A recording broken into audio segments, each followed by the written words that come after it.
علما وبارك لنا في علمنا وارزقنا الإخلاص في القول والعمل كاملا وعلما نافعا لا ينسى وتوفيقا دائما وصحة ويقينا آمين يا رب العالمين.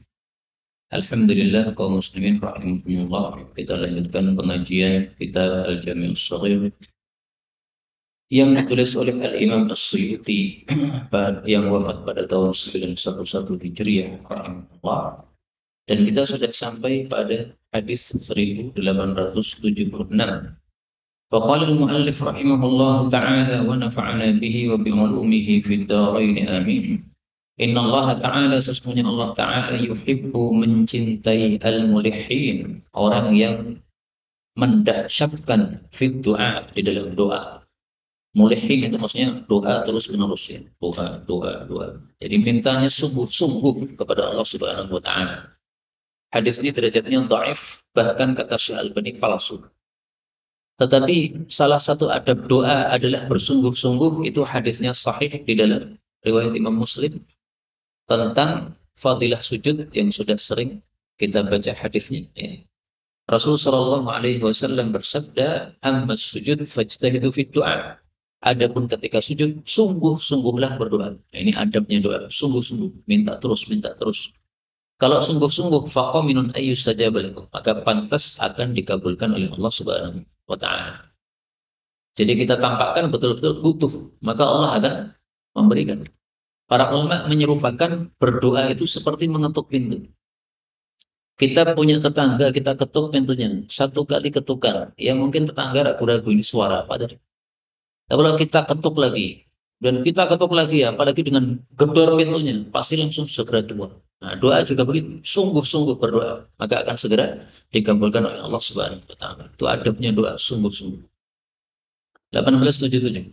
Inna Allah Ta'ala, sesungguhnya Allah Ta'ala yuhibbu, mencintai ar-rajul, seorang laki-laki, lahu, memiliki al-jarus su, tetangga yang jelek, yu'dhihi, yang mengganggu dia, fayasbir, maka dia sabar, ala adahu, atas gangguannya, wa yahtasibuhu, dan dia mengharap pahala padanya, hatta yakfiyahullah, sehingga Allah mencukupi dia, bihayatin, dengan kehidupan, au mautin, atau dengan kematian.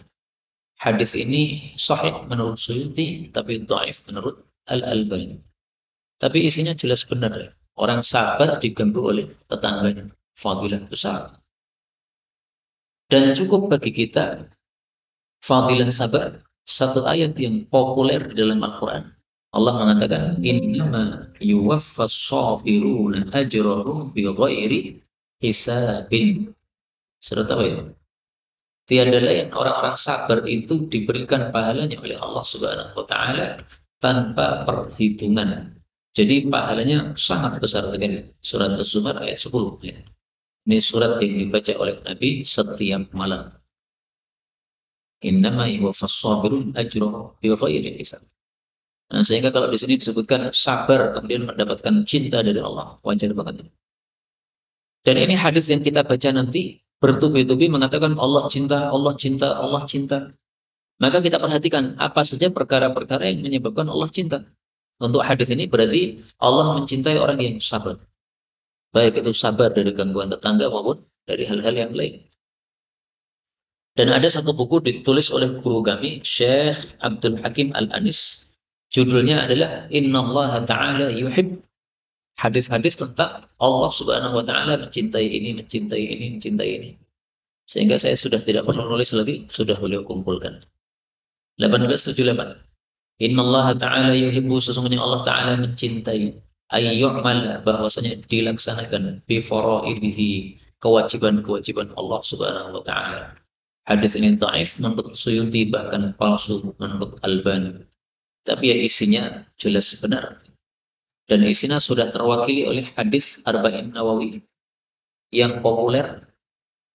Rasul sallallahu alaihi wasallam bersabda, Allah mengatakan, "Wa ma taqarraba ilayya 'abdi bi syai'in ahabba ilayya mimma aftaradtuhu 'alaihi." Tidaklah hambaku mendekatkan dirinya kepadaku dengan sesuatu yang lebih kucintai daripada amalan-amalan fardu. Artinya amalan fardu itu adalah amalan yang paling dicintai oleh Allah untuk dilakukan seorang hamba yang ingin mendekatkan dirinya kepada Allah Subhanahu wa taala. Ini hadisnya sahih riwayat Bukhari. 1879. Allah Ta'ala yuhibbu, sesungguhnya Allah senang untuk taruh khusuh, bahwasanya didatangi keringanan-keringanannya Allah. Kama yuhibbu, sebagaimana Allah suka untuk bahwa didatangi azaimu, kewajiban-kewajibannya Allah. Hadis ini disahihkan oleh Al-Albani. Jadi kalau Allah memberikan keringanan itu jangan kita tolak, kita terima. Baik menerima dengan hati maupun dengan sikap. Contoh begini, orang safar diberi keringanan oleh Allah, sholatnya yang 4 rakaat menjadi 2 rakaat. Nah, jangan ngotot sholat kok 6 rakaat. Kemudian kita pilih 4 rakaat. Itu seperti itu Allah nggak senang. Karena Allah sudah memberikan sedekah kepada kita, malah kita tolak. Silahkan kita terima dengan hati. Saya terima ya Allah, sholat 2 rakaat. Meskipun kita tidak melakukannya secara praktik, sholatnya tetap 4 rakaat, tapi hati kita menerima, itu sudah cukup, nggak ada masalah. Yang jelek adalah kalau hati tidak menerima. Maka Aisyah itu kadang-kadang ketika safar 2 rakaat kosong, kadang-kadang tetap 4 rakaat tidak dikosor. Maka ditegur, kamu istri Nabi kok safar tidak kosor, kenapa? Nabi itu nggak pernah kecuali kosor terus. Maka Aisyah mengatakan, innahu la yathqulu alayya. Saya tidak keberatan untuk sholat 4 rakaat. Tapi hatinya kan tidak mengingkari rukhsah tadi. Enggak ada masalah. Yang penting apa? Hatinya menerima meskipun sikap kita atau perbuatan kita tidak melakukan keringanan tersebut. Termasuk juga sholat jamaah di masjid diwajibkan bagi laki-laki. Tapi ketika turun hujan tidak wajib lagi ke masjid. Nah, hati kita adalah menerima. Alhamdulillah tidak wajib ke masjid. Meskipun kita tetap datang ke masjid karena mengharap pahala dari Allah, mengambil payung ini, meyakini bahwa megang payung ini ada pahalanya. Kemudian melangkahkan kaki ke masjid karena ada hujan, maka kakinya kotor. Kaki kotor menuju sesuatu yang dicintai oleh Allah. Ini ada nilai pahalanya lagi. Maka dia nekat ke masjid dengan mengharapkan fadilah itu. Tidak ada masalah. Yang penting hati tidak mengingkari keringanan.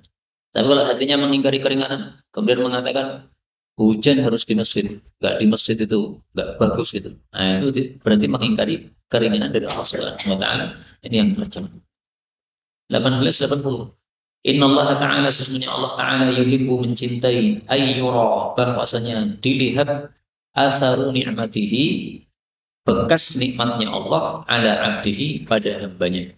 Boleh juga dibaca ayyara, bahwasanya Allah melihat asara nikmatihi, bekas nikmatnya kepada hambanya. Hadis ini sahih. Maksudnya, kalau Allah memberikan rezeki kepada kita, maka hendaklah kita tampakkan bahwasanya Allah memberikan rezeki kepada kita. Misalnya dulu kita miskin, bajunya jelek. Nah, setelah Allah berikan kekayaan, jangan baju jelek itu masih dipakai terus. Itu dilengsarkan, dijadikan sebagai file dan sebagainya. Nah, kemudian kita ganti baju yang baru, yang pantas untuk orang yang duitnya seperti itu. Makan minum juga begitu. Ketika miskin lauknya karak. Nah, sekarang sudah kaya lauk karak terus. Kasihan anak-anaknya. Apa? Gizinya kurang gara-gara dikasih lauk karak terus. Gantilah telur, daging dan sebagainya. Itu maksudnya. Dan orang itu kalau dia melakukan seperti ini akan tampak kepada orang lain bahwa oh ini sekarang kaya. Sehingga bisa memberikan manfaat kepada orang lain.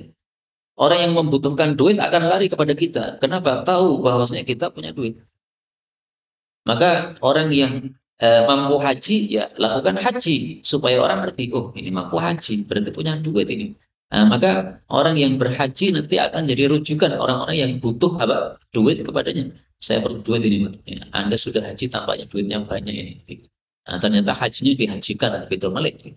Itu lain cerita. 1881. Inna Allah Ta'ala, sebenarnya Allah Ta'ala yuhibbu, suka antuqbala, bahwasanya diterima rukhasuhu, keringanan-keringanannya. Kama yuhibbu, sebagaimana Allah suka kama yuhibbul abdu, sebagaimana hamba itu suka maghfirata rabbih, ampunan dari Allah Subhanahu wa Ta'ala. Hadis ini palsu, belum ada tulisannya, ditulis sendiri palsu. 1882.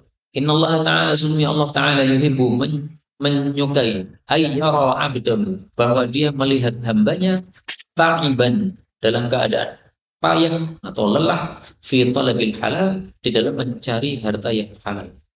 Hadis ini dhaif, bahkan kata Albani palsu. Tapi sudah cukup bagi kita hadis yang sahih tentang mencari yang halal. Sabda Nabi Shallallahu Alaihi Wasallam yang mengatakan, al-mumin yamutu bira'arakil jabin. Orang beriman itu mati dengan keringat di jidat. Hadis riwayat itu. Ini salah satu maknanya menurut para ulama. Maksudnya, orang beriman itu selalu lelah untuk mencari yang halal sampai matinya. Tidak mudah-mudah mengambil duit. Dia tidak mau ambil duit kalau haram. Maka dia lelah. Orang-orang pada mudah mendapatkan duit karena caranya yang tidak halal. Nah, dia nggak mau. Saya meskipun lelah nggak ada masalah. Yang penting halal. Dia lakukan terus seperti itu sampai matinya. Itu makna dari yamutu bi'araqil jabin menurut sebagian ulama. Sebagian lagi mengartikan seperti yang biasa kita dengar ya. Maksudnya kalau orang mukmin itu biasanya matinya keluar keringat di jidatnya, itu tanda dia husnul khatimah. Tidak harus begitu ya, matinya tidak harus begitu, tapi itu salah satu tanda husnul khatimah. Bukan berarti kalau tidak keluar keringatnya berarti tidak husnul khatimah, enggak begitu. Itu hanya salah satu tanda saja. 1883. Innallaha ta'ala, sesungguhnya Allah Ta'ala yuhibbu, suka ay yu'fa, untuk dimaafkan, amdan bi, dosanya, as-sari'i, pemimpin atau tokoh. Hadis ini derajatnya dhaif. Maksud hadis ini adalah kalau ada pemimpin atau tokoh yang melakukan suatu kesalahan yang biasanya dia tidak melakukan kesalahan, nah itu jangan diungkit-ungkit. Ya dimaafkan. Kenapa? Oh, dia biasanya tidak berbuat salah begitu. Pemimpin punya kedudukan yang lebih daripada rakyat. Nah, maka pemimpin hendaklah dihormati dengan cara kalau suatu saat dia keceklong itu, jangan kemudian diumbar-umbar beritanya kemana-mana. Itu maksudnya. Maka hadis ini semakna dengan sabda Nabi SAW yang lain. Aqilu dzawil hayati asaratihim. Aqilu, maafkanlah, dzawil hayat, orang-orang yang memiliki hayat, yaitu orang-orang yang biasanya baik. Asaratihim, akan terpelesetnya mereka atau kesalahan mereka. Ilal hudud, kecuali kalau hukuman had jangan dimaafkan. Contohnya seorang ustaz, ya, suatu saat melakukan satu kesalahan, jangan diungkit-ungkit, maafkan. Biasanya dia baik kok. Nah, maka suatu saat keceblong, ya namanya manusia biasalah berbuat salah. Nah, itu hendaklah dimaafkan. Adapun hudud tidak bisa dimaafkan. Seorang ustaz, na'udzubillah, misalnya berzina, na'udzubillah, ya, nah, maka harus dihukum, nggak bisa digugurkan. Ini karena ustaz maka nggak usah dirajam, nggak bisa. Wajib ditegakkan. Hadis riwayat Abu Dawud sahih. 1884. Innallaha ta'ala, sesungguhnya Allah Ta'ala yuhibbu, suka, min ibadihi, dari hamba-hambanya, al-ghuyur, orang yang pencemburu. Hadis ini disahihkan Suyuti tapi didhaifkan Albani. Maksudnya pencemburu itu adalah kalau melihat istrinya misalnya melakukan suatu perbuatan yang tidak semestinya. Istrinya SMS-an dengan laki-laki, isinya apa? Isinya kata-kata cinta. Nah, dia langsung marah. Nah, itu ghayu. Tidak mau melihat istrinya itu beramah tamah dengan apa? Laki-laki atau berdekat-dekat dengan laki-laki yang bukan mahramnya. Nah, itu ghayu. Ini ghayu yang disukai oleh Allah Subhanahu wa taala. Adapun ghayu yang tanpa sebab itu dibenci. Maka sikap cemburu ini ada dua macam menurut para ulama. Ada yang tercela, ada yang terpuji. Yang terpuji kalau ada sebabnya tadi. Tapi kalau tidak ada sebabnya, tiba-tiba muncul dalam hati perasaannya. Istriku ini suka menghubungi siapa ya. Nah, kemudian ketika tidur, diambil HP-nya, dicari-cari kesalahan istrinya, menghubungi siapa saja. Tanpa ada sebab, istrinya orang baik, nggak ada masalah. Tapi dicari-cari dia hubungan sama laki-laki atau cowok siapa saja. Nah, itu pencemburu yang tercela kayak begitu. Karena itu munculnya dari sebab apa? Su'udzon. Maka cemburu kalau ada sebabnya, ini terpuji. Tapi kalau tanpa sebab, itu namanya su'udzon. 1885. Inna Allah Ta'ala, sesungguhnya Allah Ta'ala yuhibbu, suka, samhal baik, orang yang toleran dalam jual beli, Samhal syira, toleran dalam membeli. Samhal qada, toleran dalam melunasi hutang. Dalam riwayat Bukhari ada tambahan idza qada, juga toleran ketika menagih hutang. Jadi intinya dalam masalah muamalah harta paling bagusnya kita sikapnya toleran. Gampangan lah itu ya. Misalnya harganya berapa ini? 10.000. Oh ya, bayar 10.000. Kita butuh dan ada duitnya, bayar. Nggak usah nawar-nawar. Boleh nawar, boleh. Tapi jangan nawar dengan dahsyat. Ini berapa ini salahnya ini? 10.000. Salah, saya upil-upil 10.000. Bohong yang baik. Nah itu dahsyat kayak gitu Allah nggak senang. Mana ada salah, saya upil, nggak ada. Ini sudah berkata bohong. Dan perkataan tersebut menyakiti hati penjualnya. Coba kita mengatakan, subhanallah, murah sekali, saya borong. Nah, pasti dia senang. Sebagaimana Jabir itu. Jarir.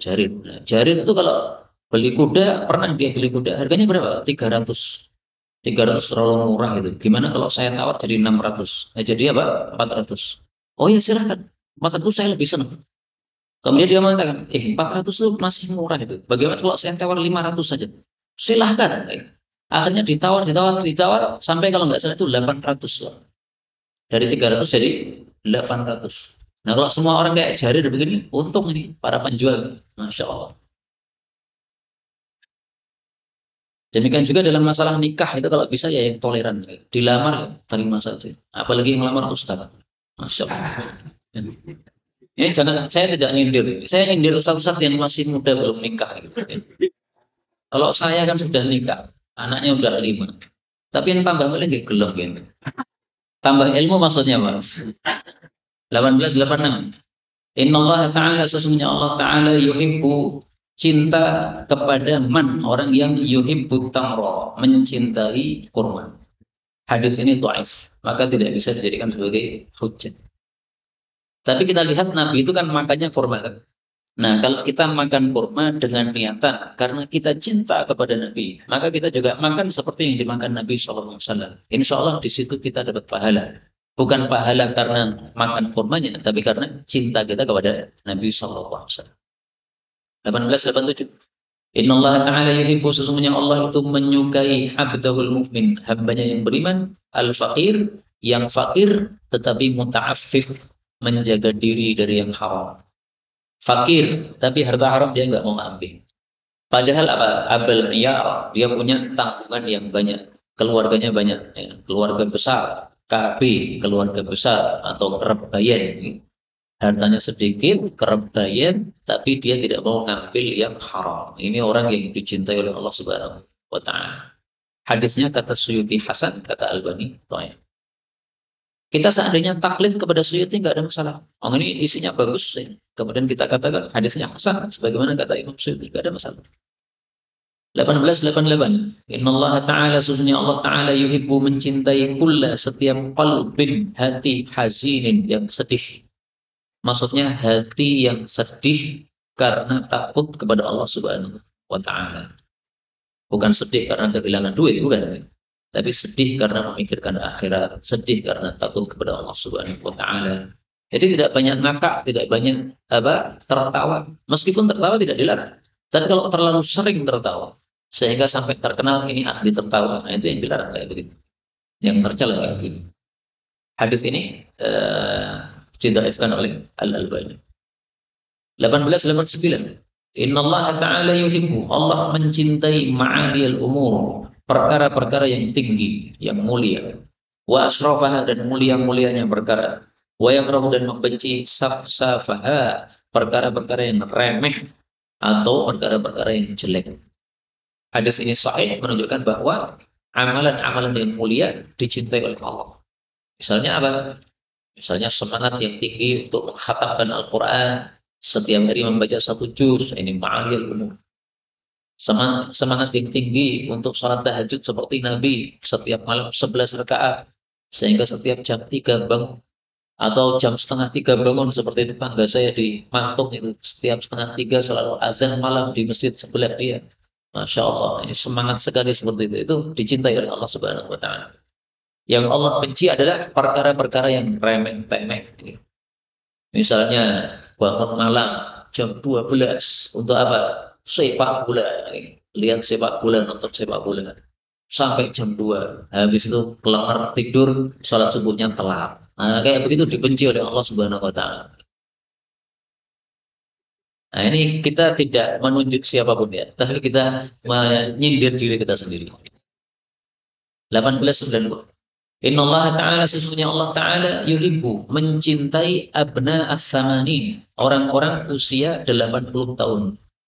Ada Pak yang usianya 80 tahun? Disukai oleh Allah.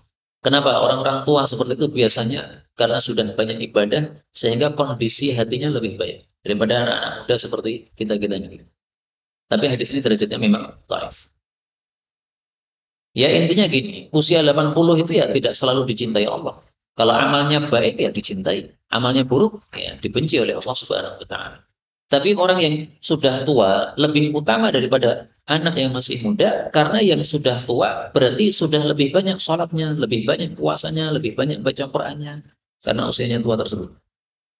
1891 Innallaha ta'ala yuhibbu sesungguhnya Allah suka abna as-sab'in orang-orang usia 70 tahun wa yastahi dan Allah malu min abna as-samanin terhadap orang-orang usia 80 tahun. Yang dimaksud malu di sini adalah mengampuni dosa-dosanya, malu untuk menyiksanya. Ini udah 80 tahun, sudah banyak ibadah. Udahlah salah ya saya maafkan. Tapi jangan kemudian karena kita dimudahkan oleh Allah begini, akhirnya usia 80 tahun kemudian bermudah-mudah maksiat, bukan itu maksudnya. Tentu saja maksudnya adalah ini menunjukkan rahmat Allah yang sangat besar sehingga orang-orang yang sudah banyak ibadah akan mudah dimaafkan oleh Allah Subhanahu wa taala. Sama derajatnya ditetapkan oleh Al-Albani. 92. Innallaha ta'ala sesungguhnya Allah Ta'ala yuhibbu menyukai ayyuhmad untuk dipuji. Hadis ini derajatnya dhaif. Tetapi saya mendapatkan hadis yang menguatkannya, yaitu hadis riwayat Imam Ahmad. Seorang rawi, seorang sahabat Nabi bernama Aswad bin Syari', dia mengatakan, saya datang kepada Nabi Shallallahu Alaihi Wasallam, saya katakan, ya Rasulullah, saya sudah memuji Allah Subhanahu Wa Taala dengan pujian-pujian yang beraneka ragam, dan juga saya memuji Anda. Maka Rasulullah Shallallahu Alaihi Wasallam bersabda, ketahuilah, sesungguhnya Rabbmu Tuhan itu memang menyukai pujian. Karena itulah surat yang pertama dalam Al-Quran isinya apa? Pujian. Alhamdulillahirabbil alamin. Itu seolah-olah mengajari kita, wahai hambaku, aku itu suka dipuji, kamu pujilah saya.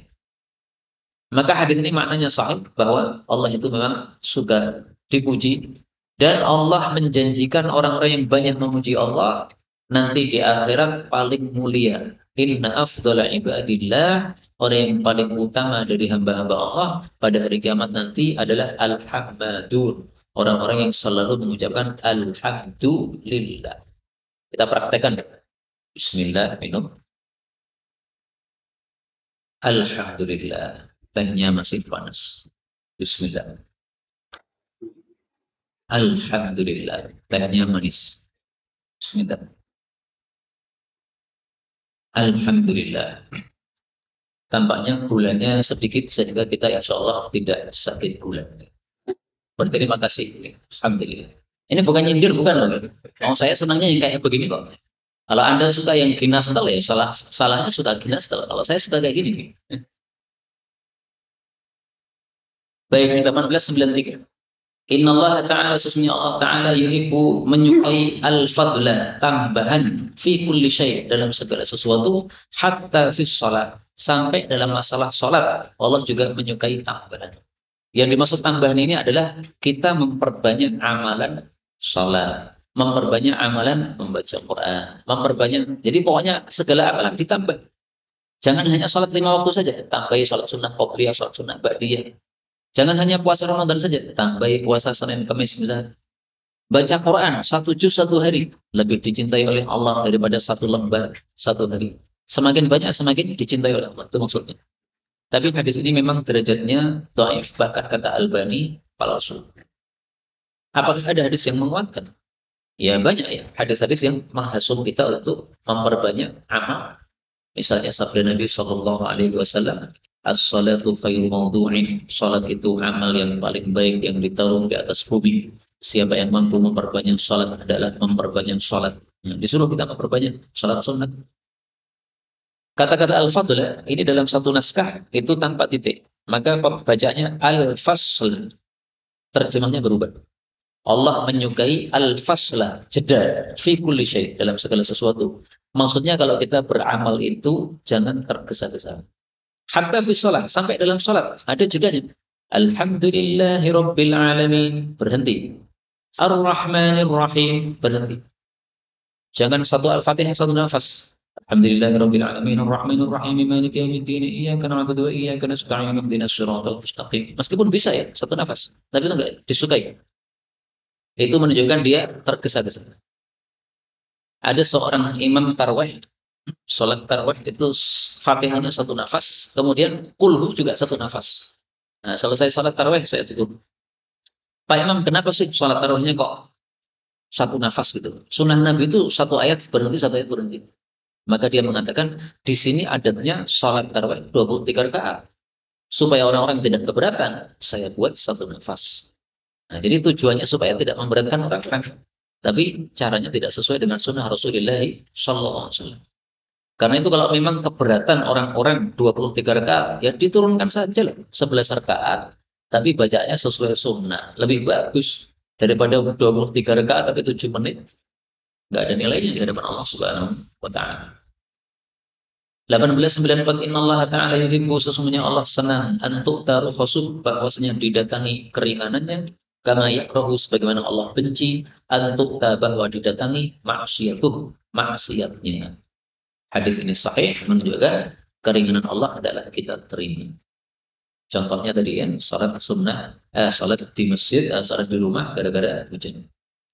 1895 Innallaha ta'ala yuhibbu, Allah senang an ta'dilu, kalian adil, baina auladikum, antara anak-anak kalian, hatta, sehingga fil qubal, dalam masalah mencium itu juga adil. Jangan anaknya yang paling cantik aja yang dicium, yang tidak cantik gak dicium, ini gak adil. Hadis ini dhaif, tetapi perintah adil sahih dalam hadis-hadis yang lain. Dan adil dalam pemberian kepada anak, menurut mayoritas para ulama tidak wajib, hanya sunnah. Tapi menurut sebagian kecil ulama, hukumnya wajib. Dan itu pendapat yang dipilih oleh guru-guru kami. Kenapa? Karena kalau tidak adil, maka berarti tidak bertakwa kepada Allah Subhanahu wa Ta'ala, berdasarkan hadis yang mengatakan ittaqullah wa'dilu. Yang kedua, kalau kita tidak adil kepada anak-anak, menyebabkan nanti muncul iri antar mereka. Nah, berarti kita penyebab adanya maksiat tersebut, maksiat iri. Maka kalau kita menyebabkan munculnya suatu maksiat, yang nanggung dosanya juga. Maka pendapat yang lebih kuat insya Allah, adil dalam pemberian kepada anak adalah wajib, bukan sunnah. 1896 Innallaha ta'ala yuhibbu, sesungguhnya Allah mencintai an-nasik, orang yang ahli ibadah, an-nadhif, yang bersih. Hadis ini palsu, kata Albani. Tetapi memang Islam mengajarkan kita kebersihan berdasarkan hadis-hadis yang sangat banyak. Contohnya, afniyata, tahiru afniyatakum, sucikanlah halaman rumah kalian, karena Yahudi tidak mensucikan halaman rumahnya. Hadis riwayat Tabarani sahih. 97 Innallaha ta'ala yuhibbu, Allah senang ayyuqra al-Quran, bahwasanya dibaca Al-Quran kama unzila, sebagaimana diturunkan. Hadis ini dhaif, tetapi sesuai dengan sabda Nabi Shallallahu Alaihi Wasallam yang lain. Misalnya Nabi Shallallahu Alaihi Wasallam bersabda, menghasub man ahabba ayyaqra al-Quran, siapa yang senang untuk membaca Quran, ghaddan kama unzila, seperti diturunkan, ketika diturunkan tidak ada perubahannya. Falyaqra ala qiraati Ummi Abdin, adalah membaca dengan bacaan Abdullah bin Mas'ud, sahabat Nabi yang guru mengajarkan Quran. Hadis riwayat Ibnu Majah sahih. Artinya bacaan Ibnu Mas'ud itu betul-betul sesuai dengan bacaan Nabi sallallahu alaihi wasallam, dan bacaan Nabi sesuai dengan bacaan Jibril. Jadi persis seperti diturunkan. Makanya para ulama mengatakan membaca Quran dengan dilagu-lagukan menurut teori do re mi fa sol la si do itu adalah bid'ah. Tidak pernah diajarkan oleh Nabi sallallahu alaihi wasallam, tidak pernah juga diajarkan oleh para salaf. Silahkan ngaji dilakukan, itu diperintahkan Nabi. Tapi kalau ditakalufi atau dipaksakan untuk bisa mirip seperti nada do re mi fa sol la si do itu, ya, sehingga gurunya mengatakan, nah, itu, nah, sehingga orang yang membaca Quran itu mengikuti kode dari gurunya, ini sama sekali bukan ajaran Nabi Shallallahu Alaihi Wasallam. Dan kita lihat orang-orang seperti itu biasanya kalau baca Quran sambil beleng-beleng gitu, gue gini-gini di depan orang banyak, kemudian pada memuji-mujinya, ya, mengatakan Allah dan sebagainya, itu nggak ada sunnahnya sama sekali dari Rasul Sallallahu Alaihi Wasallam. Jangan dilakukan seperti itu, dan jangan dihadiri majelis-majelis seperti itu.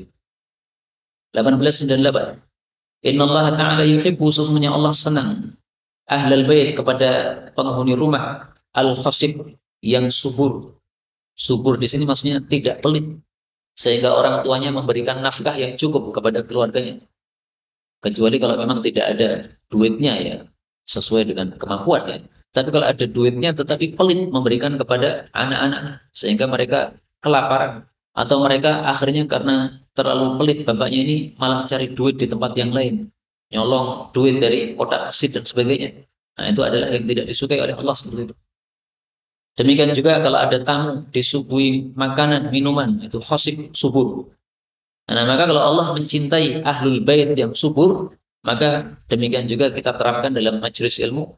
Allah mencintai majelis ilmu yang subur. Ada snacknya, ada minumannya. Itu termasuk majelis yang subur kayak gitu. Tapi hadis ini derajatnya apa? Dhaif. 1899. Allah Ta'ala yuhibbu, Allah senang ayyara, untuk melihat athara nikmati, bekas nikmatnya, ala abdi, pada hambanya, fi ma'kali, dalam makannya, wa masyrabi, dan minumnya. Sama dengan hadis yang tadi. Jadi kalau diberi kekayaan oleh Allah, jangan pelit lagi. 1900 terakhir ini.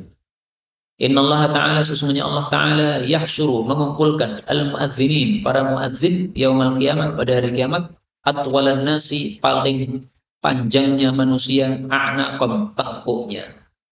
Sampai di sini hadisnya sahih. Adapun tambahan ini dhaif, biqaulihim, dengan sebab perkataan mereka, la ilaha illallah. Nah, ini tambahan ini menyebabkan dhaif. Tapi kalau tanpa tambahan ini, hadisnya sahih, diriwayatkan oleh Imam Muslim, bahwasanya para muadzin nanti di akhir tengkuknya paling panjang. Nah, tengkuk panjang ini maksudnya apa ini? Banyak tafsiran. Tafsiran yang terkenal dulu. Yang pertama, betul-betul tengkuknya panjang. Karena di padang mahsyar itu nanti kita akan bercucuran keringat. Ada yang keringatnya itu sampai pada hidungnya, sehingga dia susah bernafas. Tapi kalau tengkuknya panjang, nah, berarti dia selamat dari keringatnya. Maka maksudnya para muadzin nanti diselamatkan di padang mahsyar dari keringat. Makna yang kedua, maksud dari panjang tengkuk itu maksudnya adalah mulia. Orang Arab mengatakan orang ini mulia dengan kata-kata orang ini panjang tengkuknya. Kenapa? Karena biasanya orang mulia itu dikasih tempat duduk yang tertinggi. Maka seolah-olah apa? Tengkuknya panjang. Ya, tengkuknya sebenarnya nggak berubah. Tapi karena dia tinggi, posisinya tinggi, maka disebut sebagai tengkuk yang panjang.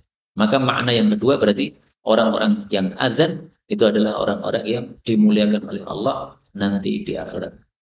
Karena itu sebisa mungkin, ya, seumur hidup ini kita pernah melakukan apa? Azan. Kalau bisa seumur hidup, meskipun satu kali saja kita melakukan azan. Kecuali ibu-ibu nggak ada, yang azan hanyalah bapak-bapak. Inilah yang dapat kita pelajari benarnya dari Allah Ta'ala. Kalau ada salahnya, Astaghfirullahaladzim. Dan saya sudah bicara 33 menit. Biasanya 45 menit. Ini karena agak lelah tenggorokannya. Karena pada hari Kamis kemarin itu saya kajian pada maghrib sampai isya. Tapi hujan turun sangat deras dan masjidnya atapnya seng. Maka saya harus teriak-teriak. Nah, gara-gara teriak-teriak itu, kemudian hari Jumatnya kajiannya 4 kali, menyebabkan jadi masih sakit. Nah, maka hari Sabtu ini kajian cuma 2 kali, tapi udah lelah. Mudah-mudahan kita semuanya diberi oleh Allah Subhanahu wa Ta'ala pemahaman terhadap hadis-hadis yang kita baca dan taufik untuk mengamalkannya sampai kita mendapatkan husnul khatimah. Amin ya rabbal alamin. Walhamdulillahirabbil alamin.